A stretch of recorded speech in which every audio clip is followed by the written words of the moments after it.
రిజర్వాయర్లు 19 సబ్స్టేషన్లు 21 పంప్ హౌజులు 203 కిలోమీటర్ల టనెలు ఇదేది చూపకుండా ఒక బ్యారేజీలో కొన్ని పిల్లర్లు కుంగిపోతే దాన్ని భూతద్దంలో చూపించి కోడిగుడ్డు మీద ఈకలు బీకే ప్రయత్నం చేస్తూ ఉంది ప్రభుత్వం.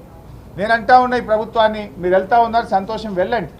వెళ్ళేటప్పుడు మార్గ మధ్యంలో రంగనాయక్ సాగర్ రిజర్వాయరు, మల్లన్న సాగర్ రిజర్వాయరు, గలగలా బారుతున్న కూడవెల్లి వాగు, ఫిబ్రవరి నెలలో కాళేశ్వరం నీళ్లతో ఈరోజు కూడా కూడవెల్లి వాగు గలగల బారుతుంది. పక్కనే ఉన్న పచ్చటి పంట పొలాలు కూడా చూసి వెళ్ళండి. కాళేశ్వరం ఫలితాల రైతులను అడగండి. మీరు వెళ్తేటప్పుడు దుబ్బాకలో, సిద్దిపేటలో, బెజ్జంకిలో, కరీంనగర్లో, గజ్వేల్లో కాళేశ్వరం ఫలితాలు అందుకున్న రైతులను అడగండి. ఎలా మాకు మేలు జరిగిందో ఆ రైతులు కూడా చెప్తారు. ఇలా మొత్తంగా ఇలా నిన్నగాక మొన్న కర్ణాటక నుంచి కాంగ్రెస్ పార్టీ ఎమ్మెల్యేలు వచ్చినారు మన రాష్ట్రానికి ఒక వారం కింద. కర్ణాటక నుంచి కాంగ్రెస్ ఎమ్మెల్యేలు వస్తే ఎక్కడికి పంపినారు?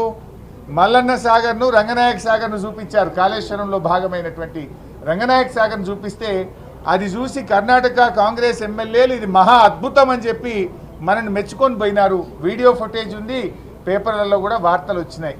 మరి అవి కూడా చూపించాలి కదా.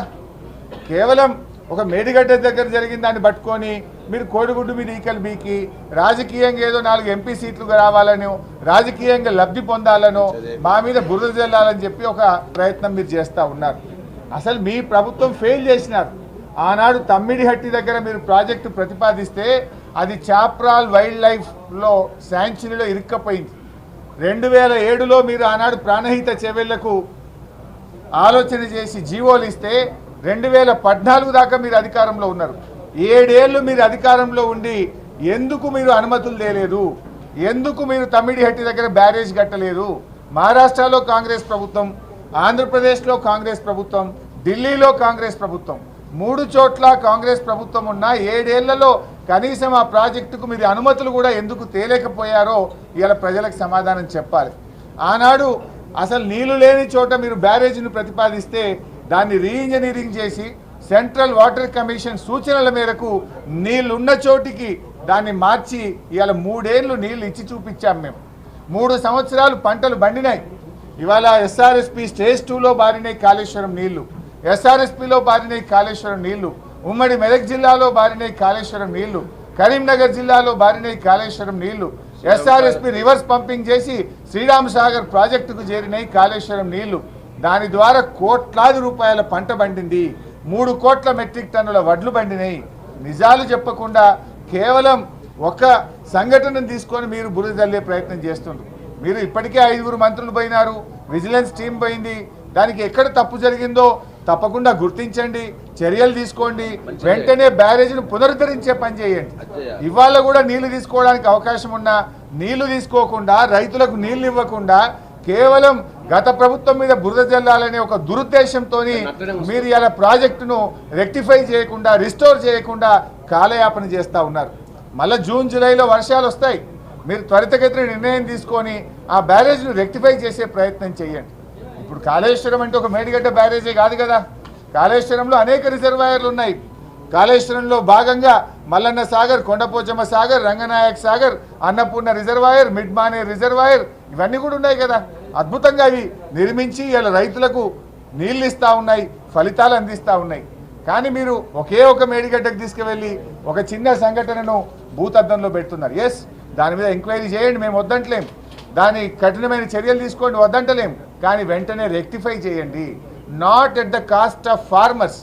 రైతుల్ని ఇబ్బంది పెట్టే ప్రయత్నం చేయొద్దు. రేపు మళ్ళీ వానకాలానికి రైతులకు పంటకు నీళ్ళు తీసుకోవద్దా మనం? ఇప్పుడు యాసంగి పంటకు కూడా రైతులకు నీళ్ళు ఇవ్వద్దా? కానీ మీరేంటంటే రైతుల్ని ఇబ్బంది పెడుతున్నారు. రాజకీయాల కోసం రైతులకు నీళ్ళు ఇవ్వకుండా చేసే ప్రయత్నం చేస్తున్నారు.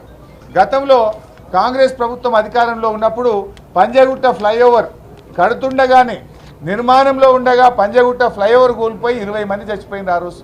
ఇగో ఇది ఫోటో. ఇది మరి ఆనాటి ప్రభుత్వంలో కూడా ఫ్లైఓవర్లు కూలిపోయినాయి కదా. గతంలో పుట్టంగండి రిజర్వాయర్, ఆనాటి ముఖ్యమంత్రి గారు పుట్టంగండి రిజర్వాయర్ను ప్రారంభిస్తే సాయంత్రానికే నీళ్లు బయటకు పోతే వెంటనే బంద్ చేసినారు కదా. దురదృష్టవశాత్తు కొన్ని సంఘటనలు జరుగుతాయి. ఆనాడు దేవాదుల్లో కూడా మీరు పంపులు ఆన్ చేయగానే పటాకుల్లాగా పైపులు వలిగిపోయి నీళ్లు గాలిలోకి ఎగిరినాయి, ఆకాశంలోకి ఎగిరినాయి. దాన్ని రెక్టిఫై చేయలేదా? తప్పు జరిగినప్పుడు తప్పకుండా దాన్ని రెక్టిఫై చేయాలి. కానీ మీరు దాన్ని భూతద్దంలో పెట్టి రైతులకు నష్టం చేసే పని చేయొద్దు, రైతులకు నష్టం చేసే విధంగా చేస్తున్నారు. ఇవాళ మీ అన్ని దివాలాకోరు రాజకీయాలు. మేము ముందుగానే నల్లగొండలో సభ పెట్టాము. ఈరోజు కృష్ణా జలాల విషయంలో మీరు ప్రాజెక్టులను కేంద్ర ప్రభుత్వానికి అప్పచెప్పి రాష్ట్ర ప్రయోజనాలు మంటగలుపుతున్నారని చెప్పి ప్రజా ఉద్యమానికి మేము లేవనెత్తినాం. దాంతో మీరు కళ్ళు తెరిచి అప్పటిదాకా నిద్రపోయింది మొద్దు నిద్రలో ఉన్నారు. ఈ కాంగ్రెస్ పార్టీని ప్రజా ఉద్యమంతో మేము తట్టి లేపితే నిన్న మీరు అసెంబ్లీలో తీర్మానం చేసి ప్రాజెక్టులు అప్పచెప్పమని అప్పుడు నిద్రలేచిండ్రు. మీరు నిన్న లేచిండ్రు. అయితే ఇవాళ మా సభ ఉందని తెలిసే కావాలని మీరు పోటీ కార్యక్రమాన్ని ఏర్పాటు చేసినారు. ఈ ప్రజలు గమనిస్తూ ఉన్నారు. ఇవాళ మీ పర్యటన ఇది కొత్తది కాదు. ఆల్రెడీ 5 మంత్రులు పోయి వచ్చిండ్రు.